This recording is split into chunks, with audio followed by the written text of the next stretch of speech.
Now we have returned to check on this mini reef aquarium.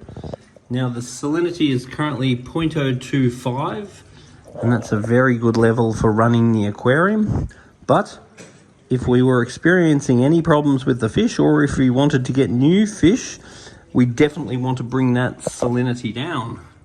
And the way that we bring that salinity down is by taking some salt water out, putting some RO water back in, and that will bring it down. So when we're putting in new fish, we really want it closer to 0.020.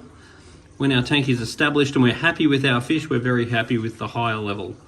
So new fish, not new fish. When we have coral, we really want it about 0.024, 0.025, and we want to drop it when we put the new fish in. Then we want to slowly raise it. What we don't want to do is drop it and forget about it and leave it low, otherwise we'll have trouble with our corals. So this doobie whacker is the protein skimmer. Now at the moment the froth level for the protein skimmer is here and the froth is white. Now if the froth is white, we want the froth to stay in the skimmer. So this is currently of no concern to us. But if we start getting yellow in the top of the froth, we need the yellow to come out. So if it stays white, no problem. If it is not going to stay white and we start seeing yellow in the top of that, we need that to come out. So I'd generally rather that the skimmer froths at a higher level, but if it's white, I don't really care. I only care if the top of that froth is starting to look a bit yellow. I need the yellow to come out. Now the other thing I need you aware of is the inside of this neck, within days, will start to fill with fatty acids and bacteria and stuff that will actually break the absorbate back down. So what we want to do is every couple of days, regardless of how dirty this skimmer is, we want to just pop that off, give this thing a clean, and then we can make sure that it keeps on working efficiently, because it will not work efficiently if the inside of the skimmer is dirty. Now being a new tank, it's good to supplement a little bit of good bacteria. So any of these sorts of products are a good thing. Just work out how much goes in and whack that in a couple of times a week, just to make sure that we're establishing good bacteria in the system. As far as the skimmer is concerned, what we're going to do is slowly close that gate valve, then just wait an hour or two, then slowly close the gate valve, then wait an hour or two, then slowly close the gate valve until the level starts to raise. But as long as the level is white, as long as the froth is white, I don't really care. If it starts to go yellow, I want the yellow to come out. And you don't just do a skimmer in one sitting, because it just never settles. When you first set a skimmer up, it just goes stupid, and then it will settle down. And so therefore, the other thing, if we close that gate valve right off and we found it still didn't go up, the other thing we could do is raise the water level. If you raise the water level, that will make it go up too. And we could do that by, you've got a top-up system there. We could just raise the top up, and that would raise the level in the skimmer. Now the next thing is, how do we use this dosing pump? These are great dosing pumps. I really like them because they're very easy to use. So the dosing pump has two functions. The first one is manual. So if we just hit left, that brings up the manual mode. Then you can select which pump. At the moment we've got 4 pumps on. You can actually get a slave to run an extra 4, which you rarely ever need. So now we're just going to hold down this center button, and we're going to watch this light, see one of them turn on. You see that light turned on, which means that one started running. And then what that will start doing is pulling calcium out of this bottle and then dumping it in the sump. So if we got this, then you can see the calcium coming out the bottom. Then we can go to the next one, and then we just hold down the middle, and then that light turns on, and now it's sucking that one out and dumping it in the sump. And this is a way of priming the line too. So we go like that, and that's the next one. Then we go like that, and that's the next one. And all I did then was just get a bunch of that stuff and dump it in the tank. And it also made sure the lines are all full. That's how you prime the dosing pump. Now the way you set the dosing pump, so that's function 1. Function 2 is we set the dosing pump. So if I go exit, so I go out of that, I go back to the original screen, then I press enter, which is in the center. Set the date and time, I don't really care what time it is. but I do care about the program. So then I go to program, hit enter, then I select which pump I want to do. So pump 1 is clearly calcium. So I'm going to hit that and it'll say times per day. I only want 1. Interval, none, because I'm only doing it once. Then how much am I going to put in? So this is about a 200 litre tank. So I'm going to start with 2 mils a day. Now 2 mils a day is not right or wrong. 2 mils a day is just somewhere to start. Now this tank is not going to be using much calcium at the start. So over time, if I find that our calcium levels start to elevate, I need to turn that down. And the way I turn it down is really simple. Once again, if I go back to the home screen by pressing escape, then I press enter, then I go down to program, then I select pump 1 because that's calcium, and I've got it currently set on 2 mils. If I wanted it to be 1 mil, I can just turn it down, or if I wanted it 4 mils, I could turn it up. So easy, super, super easy. And then as your tank progresses and as you get more fish and as you get more corals, the demand on this stuff will increase. So therefore, we need to be testing it and altering it until we get it right. And the good thing about a dosing pump is eventually, not soon, but eventually, once the tank's stable, then there'll be an input and an output which will be consistent. So therefore, one day, the coral will use a certain amount of calcium and a certain amount will be supplied and it will stabilize. This will not happen anytime soon, but slowly it will happen. So now we're going to do the next one. I'm going to press escape again. I'm going to go to number 2. Number 2 is magnesium. I'm going to set that for 2 mils a day just because that's a standard setting. And it is a, so it's 2 mils done. Now I'm going to go to 3, which is your alkalinity. I'm going to put that to 2 mils.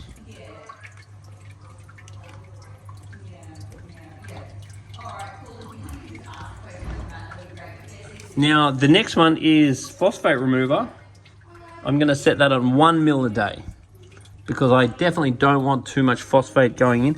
Now, the other thing I'll just make a note of is that personally, anytime I add something like a phosphate remover, I like to, over time, run a bit of polyfilter, because polyfilter will help to remove residual. So if you just slotted a bit of polyfilter in there, this is not very important, but over a long period of time, it's something that I definitely want done. So I definitely want to get polyfilter in here if we're going to run these products. So I have added a bit of good bacteria, which is good to do every couple of weeks. We've also got some prime on hand.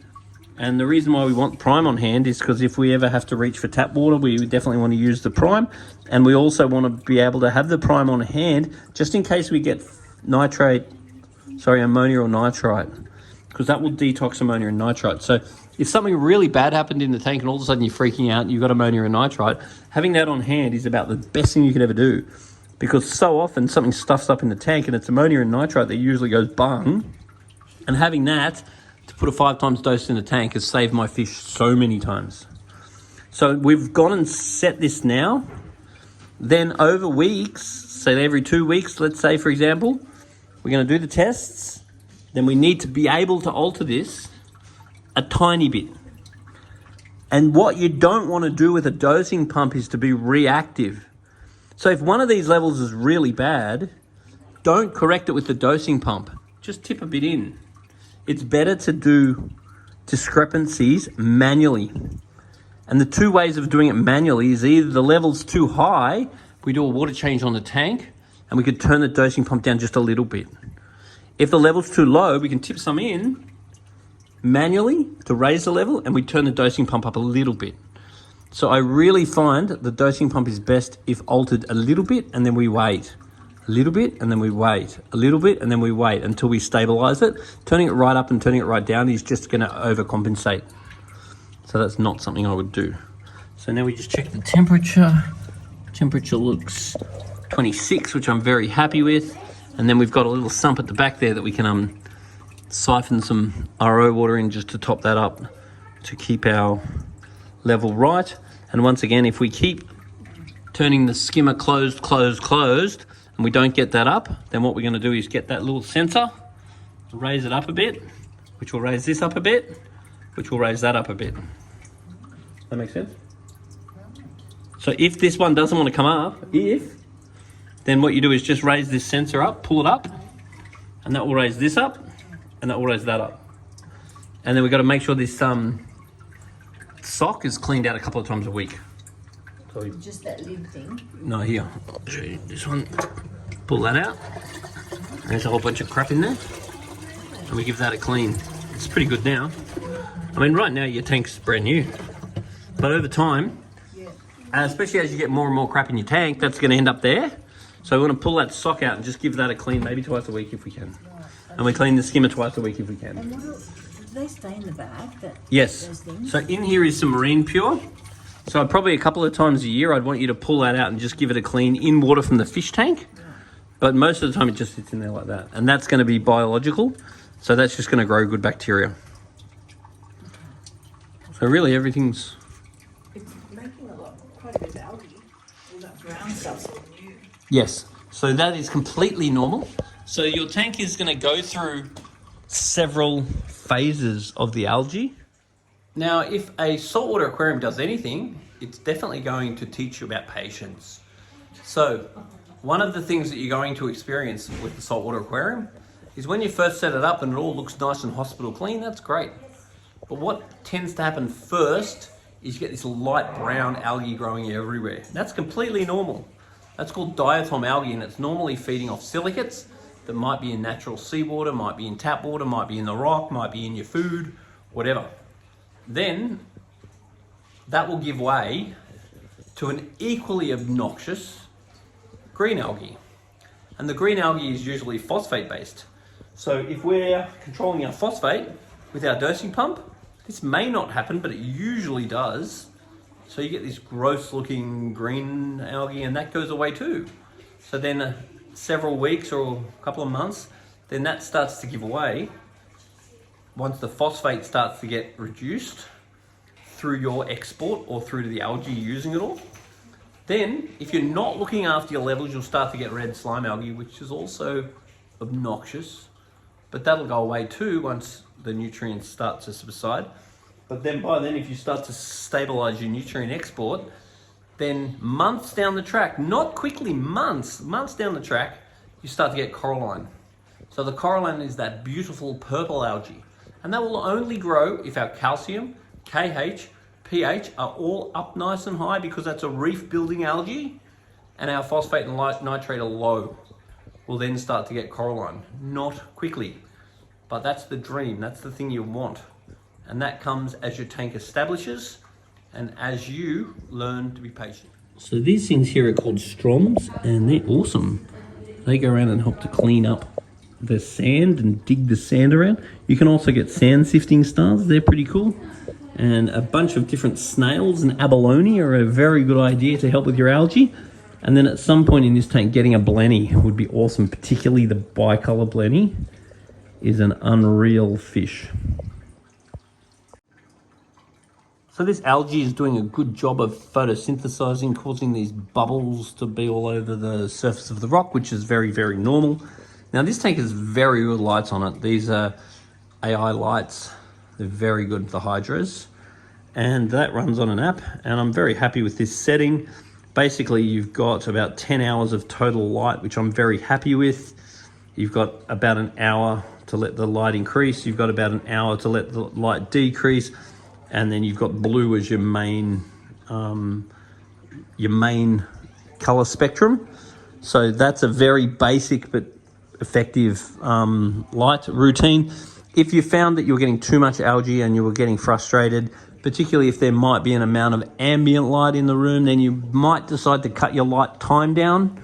So you might have a similar setup, but for less time. And then if you found that maybe some of your corals weren't doing quite as well as you wanted, then you could think about extending it maximum of 12 hours. But the way this is set up is sort of how I'm pretty happy. So we're just going to slowly go up and focus on the blues. Now clownfish, Nemos, typically very easy to keep, particularly these tank bred ones. Now Dorys or blue tangs, these are not as easy to keep because they tend to be a bit more prone to white spot disease. So you definitely want to keep your eye on white spot for this fella. And they're funny fish. They do all sorts of very weird things. They sleep in very weird positions. And they often lay flat and do all sorts of strange things. They're very cool fish, but you definitely need to keep an eye on them. And if you see any sign of white spot, any flicking, any scratching, any weird behavior that you might be concerned about, then you want to drop your salt level. That's the first thing you want to do. Get it down to even 1.8, because the low salt will ease osmotic pressure and will decrease the chance of pathogens like white spot.